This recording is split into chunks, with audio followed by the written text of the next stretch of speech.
Hello, my name is Terry Leonard. I am Carmel Clay School's Diversity, Equity, and Inclusion Officer. Today, I am bringing you the Diversity, Equity, and Inclusion Information Session.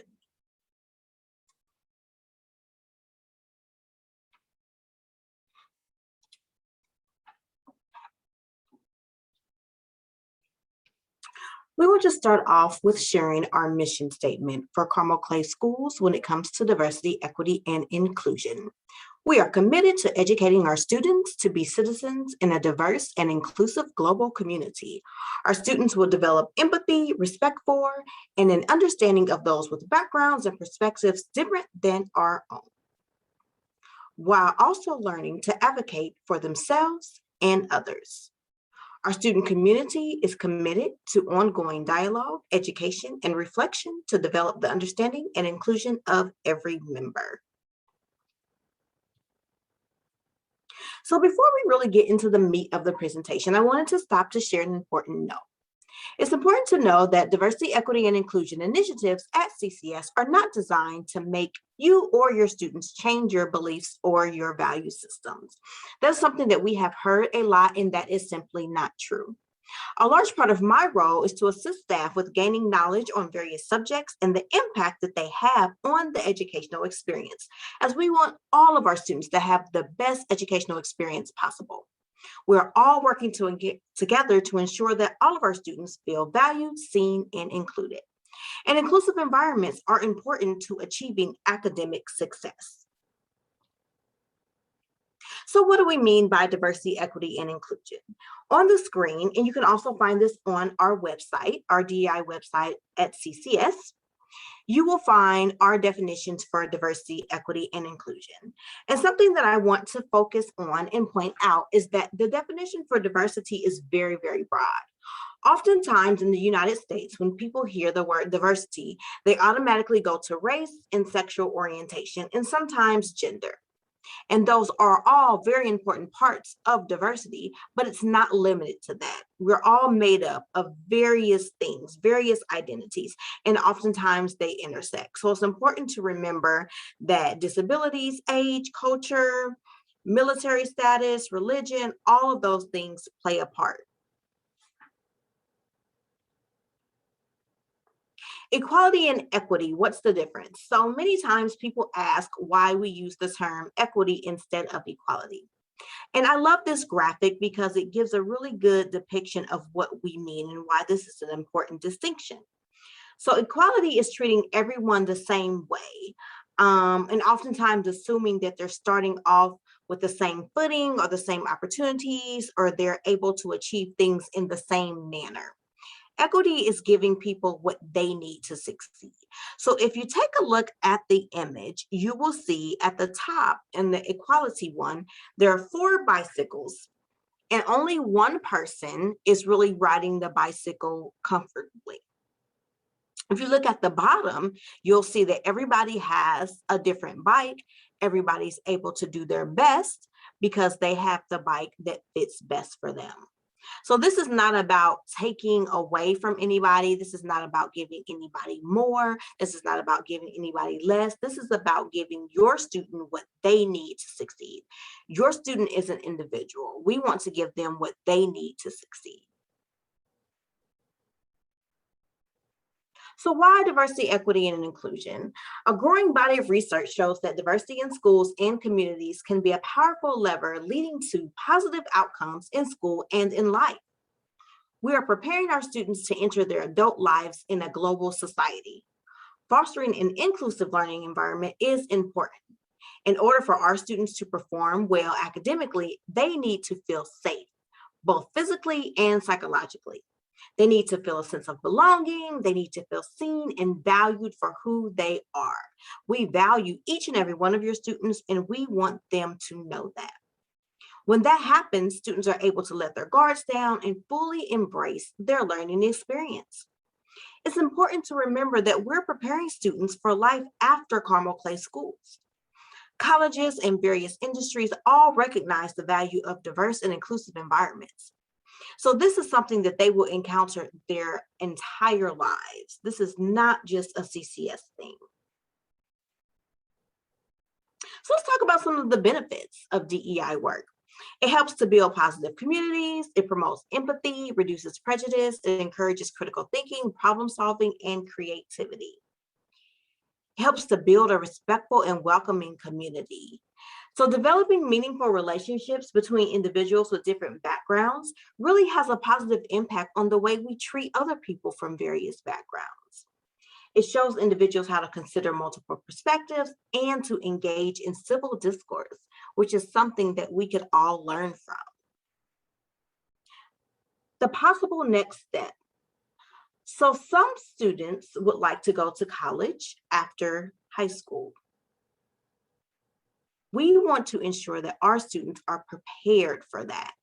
DEI is ingrained into college campus life, into the campus life, into the curriculum. It is a part of it.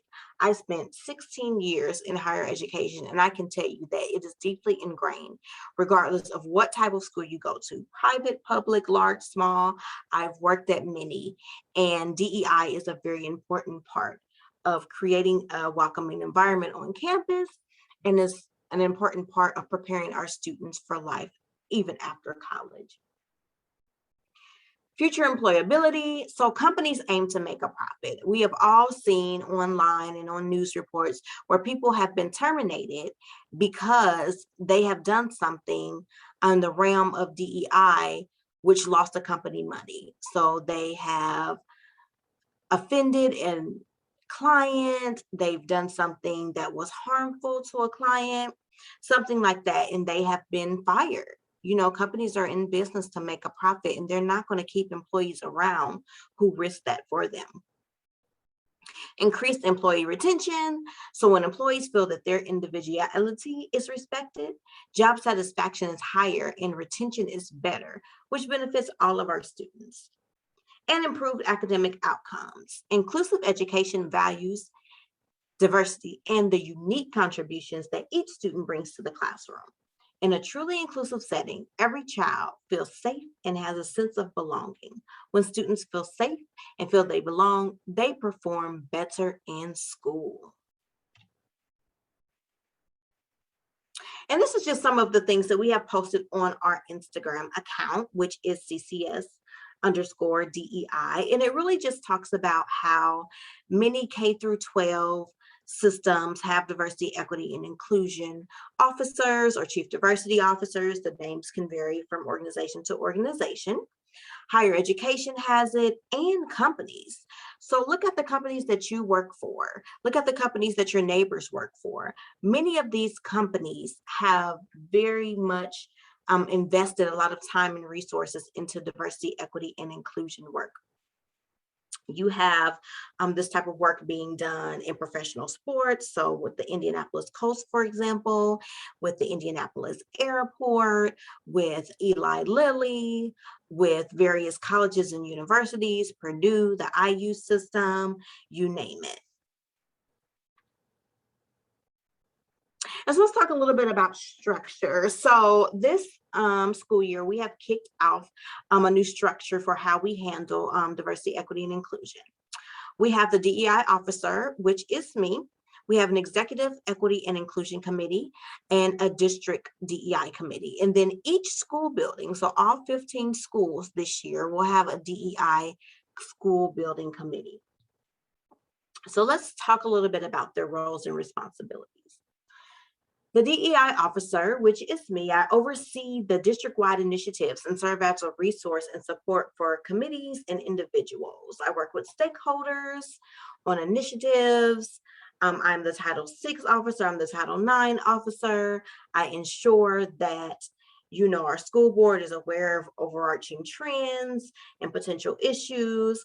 But I highlighted that the DEIO's role is primarily to help employees to foster inclusive environment so that all students can reach their full potential.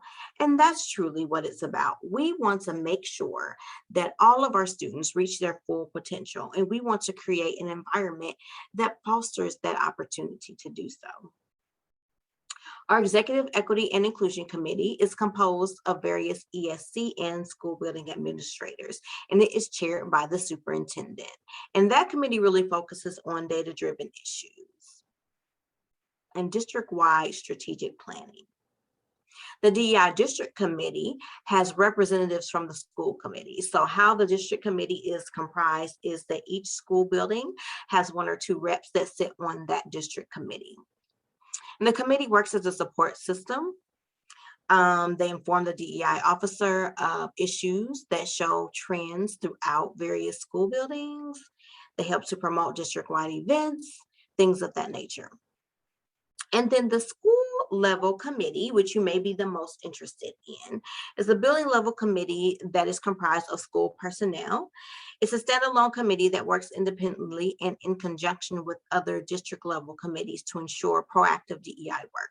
So some example of some things that they may do is work with PTOs to ensure that the events that they're doing are inclusive. They may review policies and procedures and trends through a lens of equity and inclusion. And then they'll bring issues to the attention of the district committee and DEI officer as needed. This is just a list. It's not an exhaustive list, but it's a list of some of the groups that the DEI officer, which is myself, have met with since I began work in mid-January. And as you can see, it is comprised of school groups, it's comprised of community groups, some PTOs in there, the local library, all types of groups and individuals. And then a special note, we are really excited that our parent guardian advisory group was just elected. We'll start to meet this November. We're really excited about that group and kind of the things that we'll be able to do through that group to help improve communication and involvement among parents and guardians in the district. So let's spend a little time in talking about myths and facts surrounding DEI initiatives. If you go to our website, you will see the next two slides there. So DEI initiatives are tools to help students and staff learn about different backgrounds and perspectives, as well as develop empathy for others. They are resources for staff, students, and families. They are keys to creating an environment where every individual is welcome, respected, supported, and valued. They're tools to provide students with what they need to be successful and encourage full participation by all individuals and groups.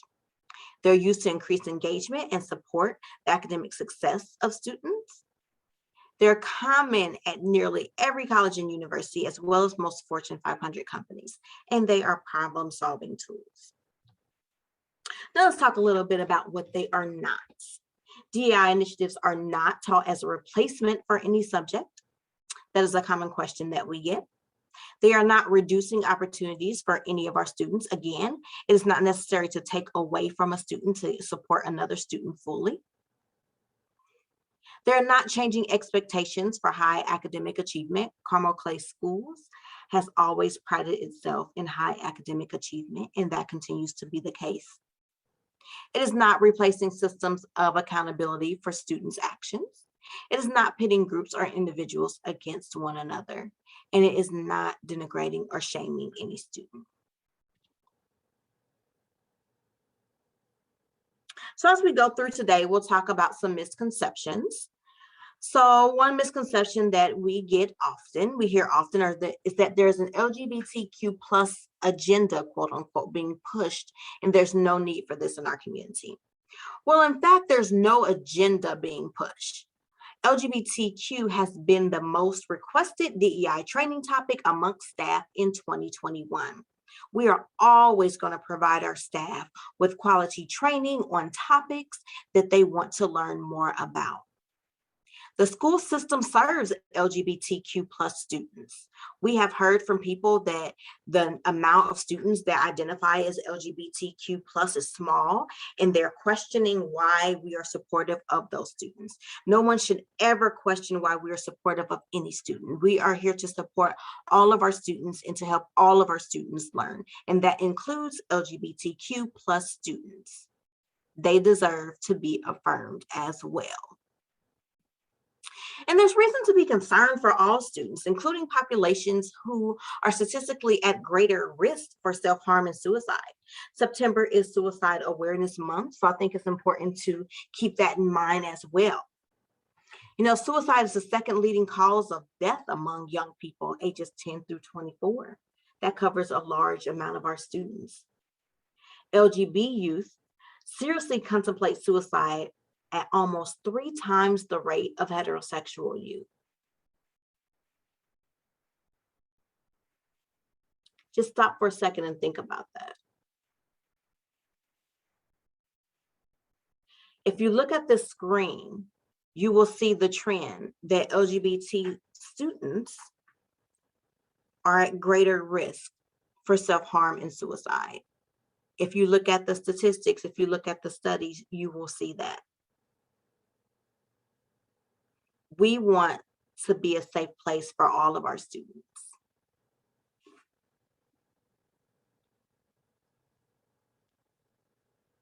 And these are just some images from GLSEN that shows the importance of groups like GSAs, which we do have a GSA over at Carmel High School. So this just shows the great positive impact that they can have.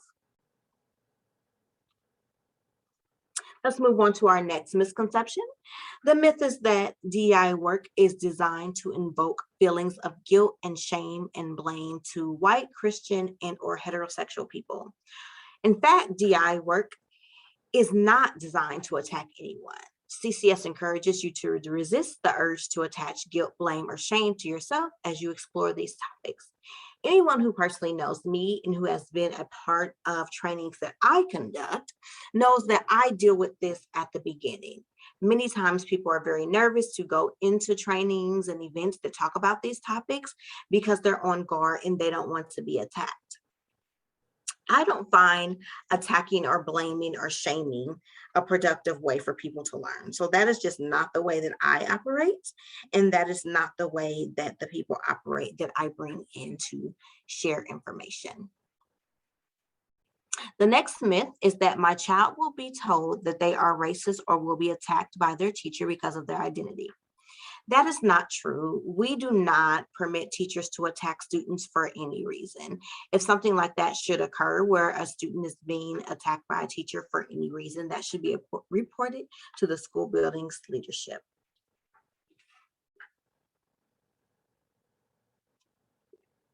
The next misconception is that an accurate place to get information about DEI initiatives in CCS is from friends on Nextdoor or other neighborhood applications or on social media. In fact, that may be the worst place.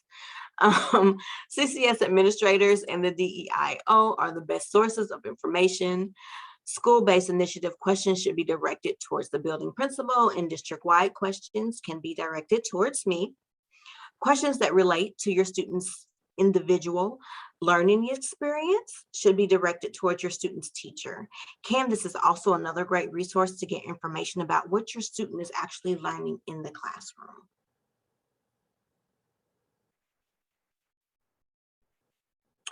Frequently asked questions. So we hope that many of your questions were answered during the presentation, but we want to address some other frequently asked questions. If you have any further inquiries following this presentation, please feel free to reach out to me via email, and I will share my email address at the end. Curriculum, library books, and human resources. The mental health coordinator, which is Stephanie Whiteside, and I work collaboratively with various departments in CCS. Given the supportive nature of our roles, it is more appropriate to reach out directly for any specifics that you have in regards to curriculum, library and resource materials, and human resources. So on the screen, you will see Dr. Dudley, Dr. Rhonda Peterson, and Dr. Thomas Ostreicher, who you would reach out to in regards to those questions.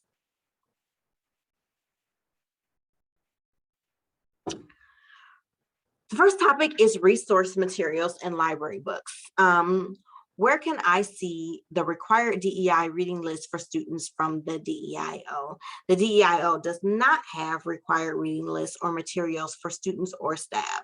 There's misinformation in the community implying that libraries and teacher resources have been replaced with mandated DEI materials, and that is not true.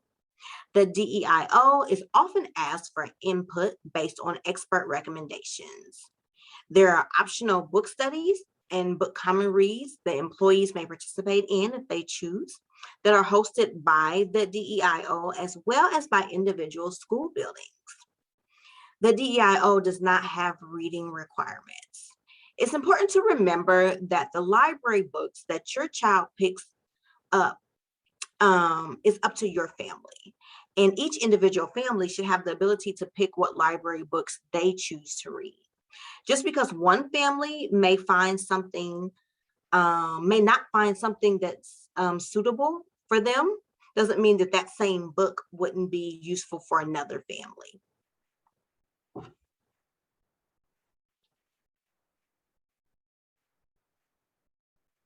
We get a lot of questions about long-term DEI plans. So I began this role in mid to late January of this year. So I have started to do some things, but I am working with stakeholders and figuring out what's the best course of action for us going forward.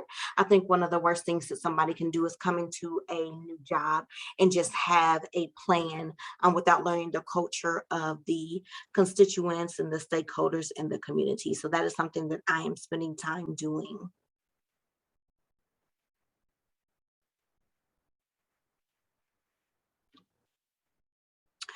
What is CRT and does CCS teach it? Critical race theory is an academic framework designed for and taught in higher education that examines how systems, policies, and the law perpetuate systemic racism. It asks the individual to look critically at systems to better understand the origins of racial inequities. This knowledge can be used to mitigate the inequities at the root cause. This is an expansive academic theory. It was developed in the 1980s and has become a hot button political issue today. As stated on several occasions, CCS does not teach CRT to our students, and we do not have a CRT curriculum. What is the difference between critical race theory and other commonly used DEI terms and initiatives?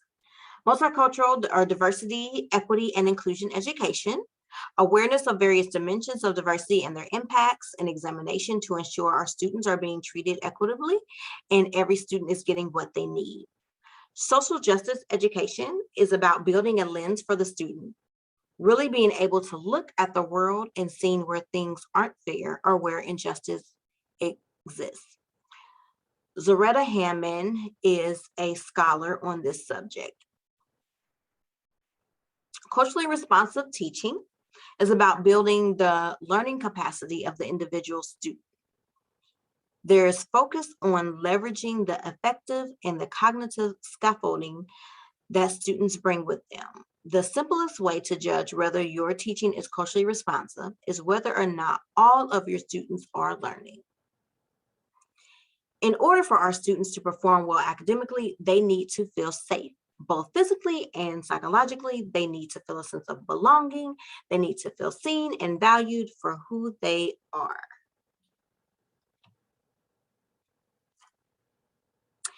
Understanding diversity. Does diversity equal preferential treatment for students? By helping others, are you taking away resources from my student? It is not about preferential treatment. Diversity initiatives ensure each and every child has what they need as an individual to succeed and helps to ensure that our staff is prepared to meet the needs of all students. It's not necessary for us to take from any student to give to another. We want all students to have what they need in order to be successful. Are DEI trainings mandatory? What required trainings or book studies has the DEIO held? None. So the DEIO has not held any mandatory trainings or book studies. We have held a variety of learning opportunities for staff and will continue to do so.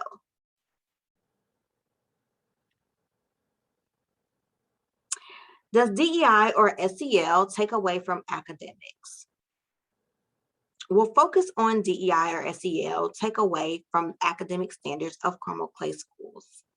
No, the goal is not to have everyone achieve at the exact same level. The goal is to provide an environment in which all students can achieve their individual full potential and personal best. We're very proud of the academic standards of the district, and the goal is to help lift everyone up.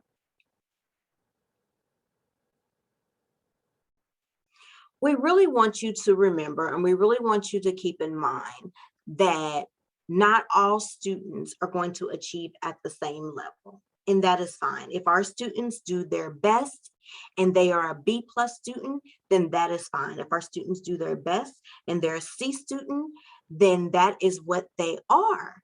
But what we have to make sure that we are doing is that we are not causing them to be a C student by having a non-inclusive environment, by having them deal with environments that are not supportive, by having them have angst or stress within the classroom setting.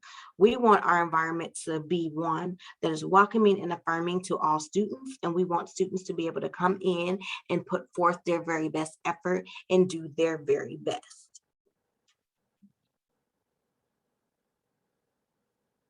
What model does CCS use? Does CCS develop their own SEL and DEI initiatives, or is a specific model or program utilized? CCS develops their own DEI initiatives following best practices in the industry to inform our practices and activities. And CCS uses the model and philosophy of conscious discipline to inform SEL practices and activities. And as you can see within our questions and answers section here, a lot of people ask questions about SEL and DEI.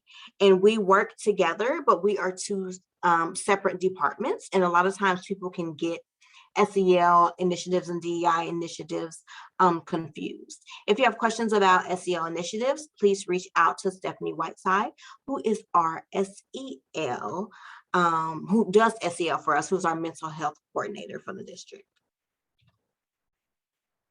And we get a lot of questions about DEI for young students. So what kind of DEI programming is given to K through 3 students? You would need to check with your individual elementary schools to see about their individual programming. So check with the leadership of your school. And then at the district level, I host a variety of contests, a variety of art contests, poetry contests, essay contests, and activities to get everyone involved. And supporting the work. What can parents do to support these initiatives? Are there plans to involve students in meaningful ways? So we recently selected the membership of our parent and advisory groups. There's one for SEL and there's one for DEI. We'll continue to make ourselves available to student organizations. You saw some of them that we met with on a previous slide. And we'll be establishing a student advisory group during the 22-23 school year, which we are very, very excited about. And one of the best things that you can do to support the work is to comment back on the myths. So when you're engaging in conversation with your neighbors and your friends, and if they say something that is not true, let them know, hey, I watched this session. I would like for you to watch it as well. Please feel free to reach out to Terry Roberts Leonard, who is the Diversity, Equity, and Inclusion Officer, so that people can get actual and factual information.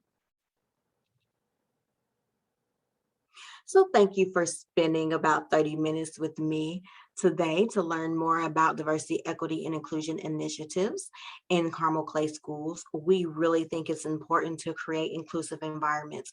We want all of our students to feel affirmed and all of our students to feel safe. And this last slide just gives you our contact information. The email is at the bottom. Please make sure that you check out our website. It has all the information about upcoming events that we would love your participation in. And of course, we have an Instagram page. We only have Instagram. We do not have Twitter or Facebook or anything else. And our handle is CCS_DEI. That is the only Instagram page for Carmel Clay Schools Diversity, Equity, and Inclusion Office. And we thank you and have a great day.